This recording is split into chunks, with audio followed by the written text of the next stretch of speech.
Hi, everyone, and welcome back to Nobody Knows. I hope you are having a wonderful Friday, whatever time you're listening to this on Friday. Maybe you're not listening to it on Friday. Maybe it's Saturday, Sunday, Tuesday, what have you. I hope you're having a great day. If you are listening to it on Friday, we finally made it to the weekend, which is great. It's exciting. Hope you have some fun plans maybe up ahead this weekend. I'll be packing for a vacation, which is exciting. I'm happy to be in this space. And then I think my roommate, Maddie, and I will be going to an Oscars party, which sounds like a really good time for me, but kind of probably sounds like a nightmare to Maddie because she hates movies. She's not really like a movie type gal, and she's also not really into like the pop culture of like movie stars and stuff like that. That's like never been her thing. I love it. I can't get enough of it. My mom used to buy me magazines as a kid and I would read them, like all the trashy magazines, and I would just eat it up as a kid. So I love the Oscars and I've been watching it literally since I was a kid with my mom. So I'm excited for it. I always think it's fun to like watch the movies and then make your own critique and see if you're better than the Academy. So, yeah, we're going to go to an Oscars party on Sunday, and that will be my weekend. But I hope you also have some fun filled things this weekend, or maybe you can just relax. Maybe relax and listen to this podcast. I am so excited for you to hear today's guest. She's badass. She's so cool. She's very down to earth, laid back, and you would totally understand that from her TikToks. She is exactly how she portrays herself on her TikToks as in person or over our Zoom call that we had together, our Zoom interview. And she's great. I learned so much from her in our time together. I'm really excited for you to hear what she has to say. You probably know who it is already, judging by the title of this episode. But today we're interviewing Amanda of Amanda Finding Balance on TikTok. And if you don't know who I'm talking about, first of all, I think you're probably living under a rock or you don't have TikTok. I mean, they're both one and the same, give or take, you know what I mean? But I'll give you the 411 on Amanda and what her situation is so that you have an understanding going into this episode. So, Amanda Pereira is a 29-year-old single mom to a 3-year-old daughter. In November of 2022, Amanda decided to try for probably the millionth time to change her life, probably like everyone else, you know what I mean? And she wanted to get her health back on track after years of living in quote unquote survival mode. She said, I wanted to document the process in the form of daily videos that I would then post online as I navigated the last year of my 20s. And in a very short time frame, thousands of other women, other people have related to the things that Amanda was experiencing, and she has now grown her community to over 60,000 followers. First, I think that just shows how incredible social media is, and particularly TikTok, and the fact that you can reach so many different people so quickly now. And then two, I think her content really proves that this is a phenomenon that's going on, whether it be across women, whether it be across people in their late 20s that are experiencing this feeling of being constantly stuck in survival mode and like not having laid out their routines and the foundation that they need to live a balanced, a happy, a fulfilling life. And Amanda went on to say that this community has really pushed her to keep going and to continue being open and honest about her life and the struggles she's experiencing. So in this episode, we're determining what it means to have a successful day and how that has changed for us over the years.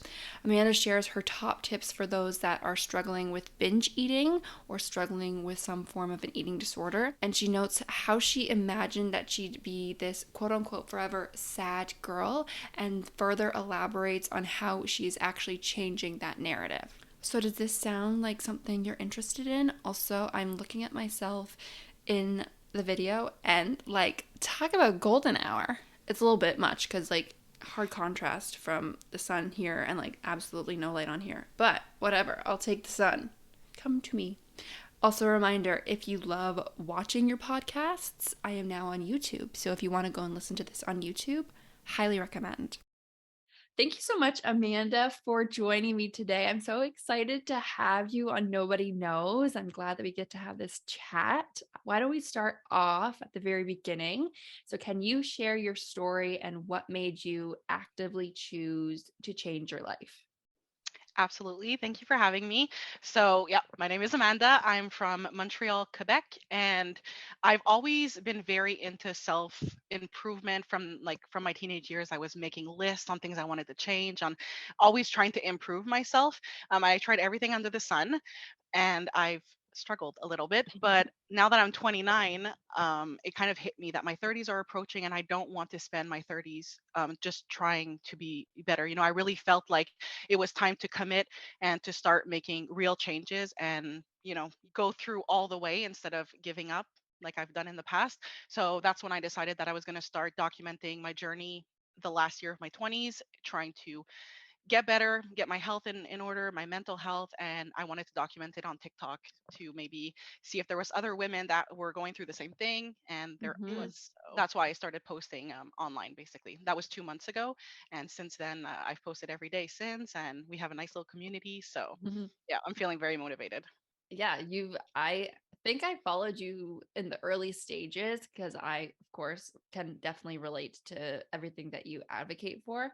And to see you have now grown to what, over 10,000 followers, or like you've grown significantly in only two Yeah, months. yeah, we're like at like 40,000, no, 45,000 now. Oh my So, gosh, way past yeah. 10K. What the heck am I talking about? But yeah, you've grown so much, which is so great to see. And like, obviously, it's like a testament to exactly what you're talking about. It's like a lot of women feel this way. Yeah, exactly. Especially women that are near the end of their 20s, where you feel a lot of us, I feel, have been kind of in survival mode most of our 20s, trying to figure it out. And we just, we want more now. We want more to life than just struggling. So, yeah, there's a lot of people that relate. For sure. Were you on TikTok like before you made this account and just like saw the relatability of everyone's posts, or did someone just tell you you should go on TikTok? So it actually started in 2016 on Instagram. I had attempted to like record my weight loss journey, and I had lost like 40 pounds in 5 months, and I had gained a following Wow. there as well. Like I think it was like 50,000 people, and then I kind of fell off. I got pregnant, and I Mhm. deleted all social medias until I came back a few months ago on TikTok. So I was Oh off my socials. gosh. Are you like sort of kicking yourself now that you deleted your old Instagram? Or was it sort of like, no, it's fine. It's all like par for the course. And that was like a moment in time. And it was good when it lasted and when I did it. And I'm fine with how it all turned out now. It was really good while it lasted. I think a lot of the person that I am today is due to that time where I was very insecure, very alone in the world, and I that little community really showed me that it was okay to be myself. But I definitely needed to be off of social media just because I became kind of obsessed with losing the weight, and I felt like my whole life was revolving around doing that. So when I got off, I focused on being a mom and just working on my mental health, and so it was good for me to not be online during that like fragile time in my life. I'm a Yeah. firm believer in you don't have to be perfect to be considered successful. And I think that's exactly what you're doing on TikTok, and that content speaks for itself. What would you consider a successful day for yourself, or how would you define a successful day? That's a good question. I'm someone that's very all or nothing, like black and white, an extremist. So I think that a successful day for me is a day where I'm not in either extremes. And I feel like every day I'm being pulled either way. So either I feel like I want to revert back to my old habits and I want to go back to, binging and not taking care of myself. And on the other end, I want to go hard and I want to, do an hour workout a day and eat, 100% clean. So a day where I'm able to just talk myself down from either of those extremes and find balance, to me that's a successful day. Makes me think of some of your videos where you document like everything that you're eating throughout the day. And sometimes like you'll go to McDonald's or like Tim Hortons or whatever, and like you'll get like fast food, essentially, I Hmm. say in like quotations. And then you're also showing like your dinner, you're like making meals at home or whatever. And I think that that's a really good mindset, especially on TikTok, where there's a lot of content that's like, I make all of my meals and I meal prep all the time and like Yeah. I never eat out. And it's just like, that's not really realistic for like the working gal. Exactly. Exactly. Like people that have kids, like I'm a single mom. It's not realistic. I can't be perfect, especially overnight. I have to Mhm. take it slow. So You've made the decision, the goal to post about your life, whether good or bad, on TikTok, and you've decided to do that every single day. So, how do you ensure that you are dedicated and you're staying true to this goal and you're like not getting burnt out with consistently posting every day?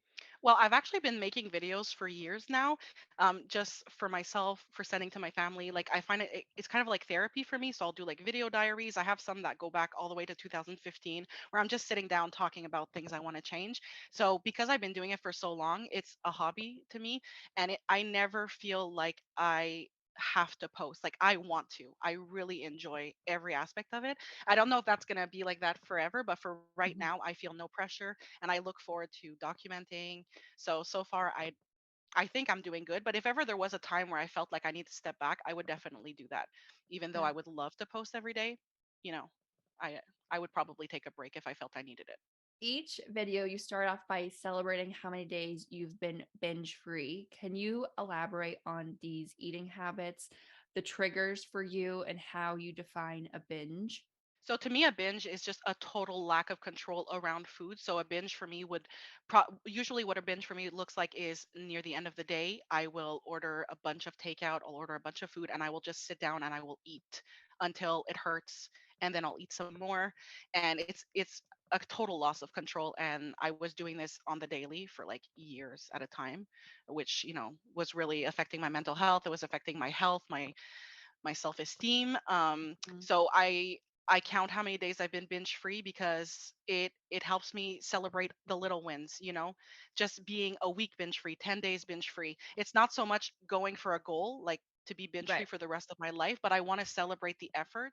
That's why I mention it. I think it's just because I'm proud and I'm really working to for to, sure. to change my habits, to be more balanced. If you could give like top three tips to potential binge eaters or anyone who has binge eating tendencies, what would those be? Okay, so my number one tip is to not restrict anything. And by restrict is that you don't want to have any foods that you're not going to allow yourself to eat. Going into it, sometimes you want to lose all this weight and you want to get your health back, and you think, well, I'm going to cut out sweets or I'm going to cut out fast food. And I think that if you're dealing with binging, that restriction is the thing that usually causes the binge because you feel like Sure. you're not allowing yourself to eat something, and then you kind of lose control and you're like, well, this is too hard. I'm going to go all out. So number one would be not to restrict. What I like to do is that I don't cut any foods out, but I do try to just be a little more aware of what I'm eating and maybe cut down on the portions instead of cutting out the food completely because I'm in it for the Sure. long run. So I want it to last long term. That would be like my number one tip. Another one is also allowing yourself to overeat sometimes because you're coming from a past of eating copious amounts of Right. food. And so to think that overnight you're going to just stop that, I don't think it's very realistic. So there's been times where I overeat and I have to like not shame myself because then it can Mhm. trigger a binge. Shame is a big trigger for binge in my Of case. course. So when you say overeating versus like losing all control, are you talking about like maybe you'll have a larger portion or maybe you'll eat more meals throughout the day? Like clearly you still have that control of how much you're eating. I mean, sometimes it can be like having a second portion of my meal, even though I'm not necessarily hungry, but I want to have another plate, or having dessert when I've had, dessert at lunch. It's For like, sure. I don't need to eat it, but it would make me feel good. So I allow myself to do that. That's what I For would sure. consider overeating. You recently explained on TikTok, you had a specific video where you were like, damn, my entire life is revolved around changing some of my toxic habits or patterns in my life. And it feels like I've worked on this for a while or for a very long time. And you said that you felt frustrated that you weren't seeing results or changes faster. What would you say to those that are also feeling this way? Maybe they're feeling impatient and they just want to arrive on their like quote unquote destination or their goal.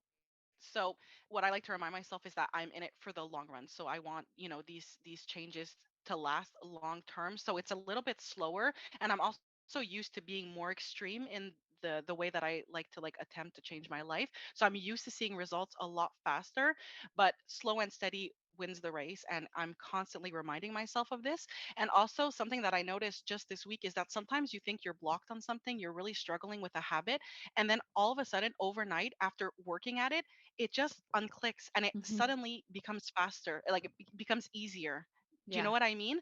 And Hmm. so you have to wait for those moments because they do happen. You just need to stick to it. And a lot of the times I would give up before I would get there, you know? Right. So now it's just like I'm trying to trust the process. And like if you continue working at it, you're going to see results, even if Hmm. it takes longer. But it's a mind game. And there are days where it's extremely frustrating, to be putting in all that effort and you're not really seeing much results, but they For do sure. come. Yeah. I Mm. think that is probably the worst part is like everything now is like instantaneous and we have to have it immediately. And if we don't have it like within our reach or like when we want it, we like give up and move to the next thing. I think that's like with everything, like dating, like Yeah, jobs, friendships, like everything in your life is just if you don't get it in like a snap of a finger, it's like okay, I don't have time for this, which is really frustrating. And essentially, especially, sorry, when you're working at your own goals, like what you said, it's you're in it for the long haul. yeah, that's so true though. We are used to just getting everything right away. Mhm. Good point.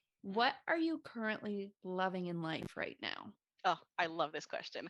So, since I started documenting my life and just like, you put a grainy filter on your video and you put some music, it's hard not to fall in love with your life and to fall in love with the little things. So, I've just been appreciating the little things, my morning coffee, reading a book in my bed, and also the comments that I get online about my family. I've never taken my family for granted, but just seeing people being like, you're so lucky that you're so close to your mom or so close to your sisters and that you're well surrounded, it just made me realize like I really do have a good life and I'm feeling a lot more grateful about family and just the life I'm living. I think I am blessed, Hmm. so it's made me realize the little things.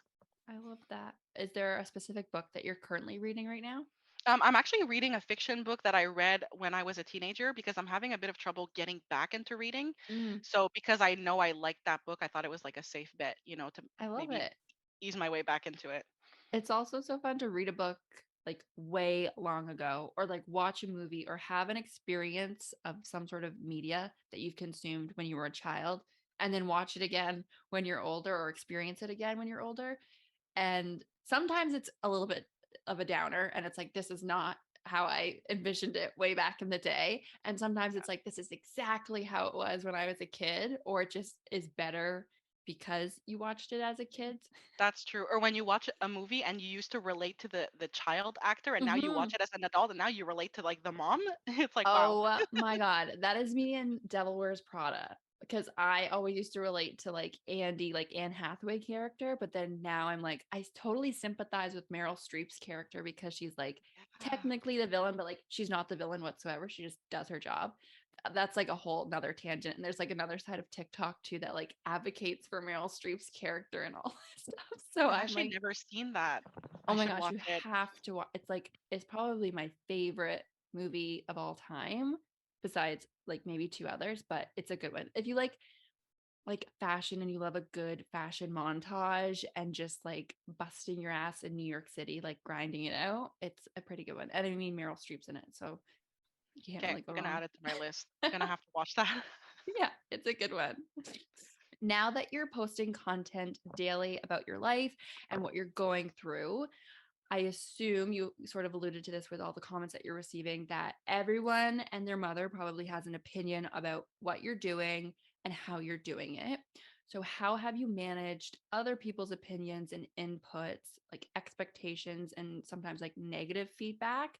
And also, how have you like not let that get to you and affect you mentally? Well, I let it affect me. Well, I mean, not that I let it, but it definitely affects me. I'm Hmm. very, very sensitive, and I'm also like a raging people pleaser. So my need to be Same. accepted, and more than anything, it's being understood. So when somebody comments something, I'll take it like as a criticism, and I feel the need to over-explain and justify myself. But on the flip side, I think it's a good opportunity to practice being a little more self-secure in myself, a little more self-confident, knowing that what I'm doing is what I think is best for me. And if people don't agree or they don't understand, to be okay with that. But I've had just mostly like 99% positive comments. Like, really, I'm really, really lucky. People are so nice. And the negative comments are not even mean. They're just, I'm just extra sensitive.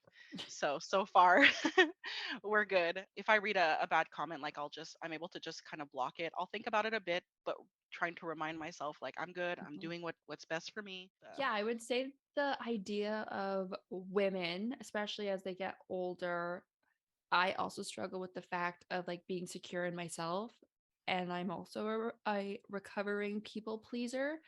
And just recently, I've also gone through the experience or tried to be mindful of being like, people aren't going to agree with me or even like me. And like, that's totally okay because I'm just not meant for them. And that's Mhm. fine. But it is a bit difficult growing up and trying to appease and make everyone like you. Like that in itself is Absolutely. a toxic habit. Yeah, absolutely. And it usually comes from childhood. So yeah, I Yeah. feel you. Definitely. You said for the next year that you're going to work at improving your eating habits, your financial habits, and your mental health. I think you said this in your first pinned video, sort of like a Mhm. summary of what your page was all about on TikTok. Right. So, can you share your recent improvements, any insights or findings that you've had in these three aspects of your life to date? They kind of all go hand in hand. So right now I'm really more focused on the eating habits, Mhm.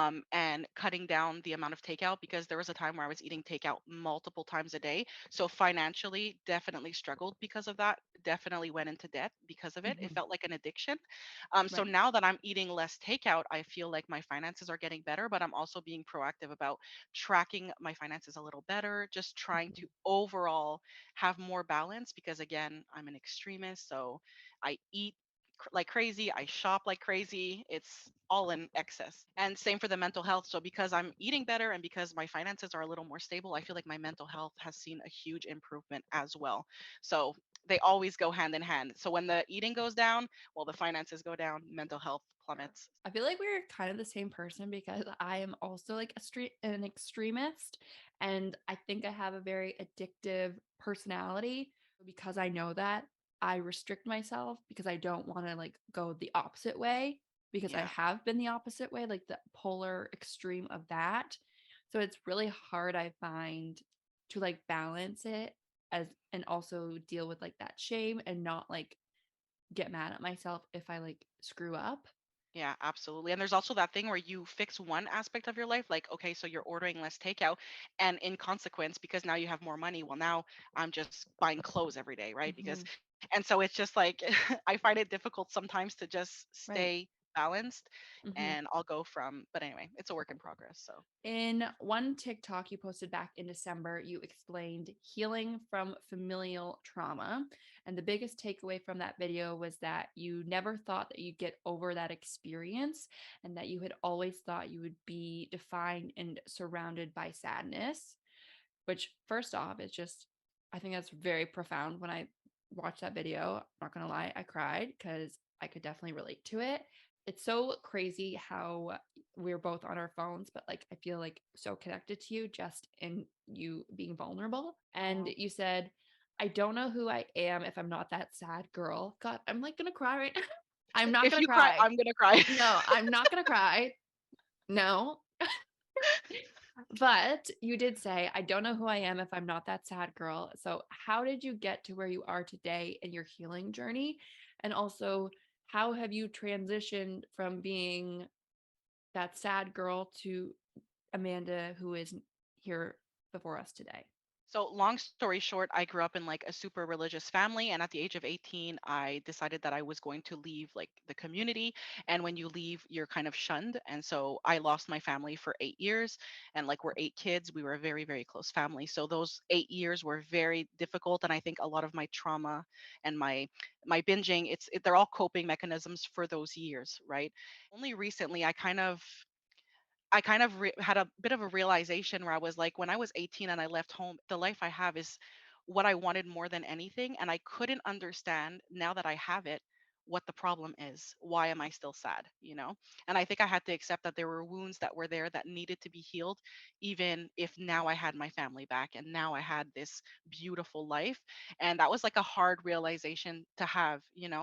But I think that now I kind of lean into it. There are days where I wake up and I literally want to be sad. Like I want to put my hoodie on, I want to eat, and I want to cry.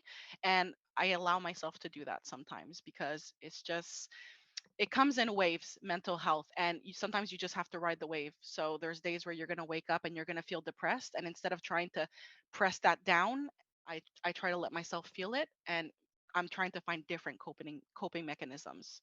you know Mm-hmm. so the binging was like my main one, and now I'm just trying to find ways to cope with my emotions better, but it has been challenging. There are nights where like I just go to bed early because I can't Mm-hmm. deal. Not the best coping mechanism, but it's a work in progress. But I think allowing myself to feel what I need to feel has really made a big difference instead of Mm-hmm. trying to not deal with it. Mm-hmm. For sure. And especially the point that you said, like you had your family back, but you still felt sad. I think one of the biggest things I've learned recently is like you can have duality in a situation. You can have like the Yep. two complete polar opposites and both be true and both be like okay. That's sort of Yeah. what I've noticed about life is like it doesn't have to just be like black and white and one way. Like there's room Yeah. to have different feelings, different emotions about one specific experience or problem. Yeah, and the fact that it comes in waves too, sometimes you think you're doing so better, and like it happens to me all the time. I think I'm healed. Like I think I'm cured of my depression, and Hmm. then it just hits me. So now I'm kind of like I'm trying to stop thinking that I'm healed. Like I might struggle with my mental health the rest of my life, and I'm better Right. off just trying to work on the coping, the For triggers, sure. how to deal with it instead of making it disappear because it's probably not going Hmm. to go away. I think that's a definitely a better outlook on it because I think people who say that they're healed or think that the work is done, it's a little bit of a naive viewpoint. Most likely, everyone who is dealing with some form of like mental health or eating disorder, I think it's always going to be there in some aspect. Yeah. And like you said, the coping mechanisms are probably the best thing that are going to work to help that. Yeah, absolutely. Is there anything before we wrap up that you would want to say to anyone that's listening and about anything that we discussed today or just about you and who you are? So, if I could give a piece of advice to anyone that is also trying to better themselves and change their habits, it would be to remind yourself that it's always going to be you versus you. I think it's so easy in today's society to compare where everyone's at, but we all come from we all have different histories. And what's been so helpful for me is just trying to be better than I was the day before, a month before, and just comparing myself to me. Because if I start trying to emulate someone else's journey, it just doesn't work. I've tried, it does not work. And it takes off so much pressure because what I've realized is that as long as you're alive, you can try, right? So as long as I'm alive, I can try. There's no rush to arrive, and it really takes the pressure off. I'm only on my timeline. I love that quote. There's no rush to arrive. That's like so wonderful. Lastly, where can people find you and follow you on social media? Sure. So on TikTok, my username is Amanda Finding Balance. That's where I'm posting daily. But I also have a YouTube channel where I want to start posting a little bit more long format content. So that's Amanda Finding Balance as well. And I have Instagram. It's Amanda Finally Finding Balance. I haven't posted much, but I will start eventually. Had someone else taken Amanda Finding Balance, the It username, or was did me. you? Oh, It was me in 2016. I love it. And could you not get into that old account? I could. I just don't remember the password. And I was like, I don't know if I want to go back there. That was a different Right. lifetime. So I was like, you That's know what? fair. It could be Amanda finally finding balance, like part Yeah. two. A new iteration. I love it. Yeah.